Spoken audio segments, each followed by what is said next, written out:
మీ అందరికీ తెలుసు. ఇక మేడిగడ్డ విషయంలో మీకు ఒక్క మాట మాత్రం చెప్పాలి.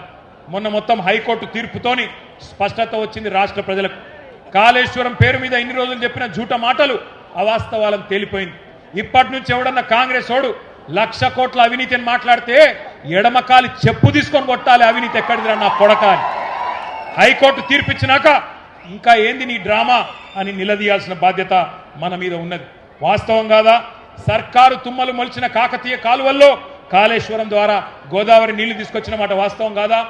మీ డోర్నకల్లో, మీ పాలకుర్తిలో, ఇంకా కిందికి మీ మహబాద్లో, మీ జిల్లాలలో నీళ్ళు వచ్చిన మాట, కాళేశ్వరం నీళ్ళు వచ్చిన మాట వాస్తవం కాదా అని నేను అడుగుతున్నా.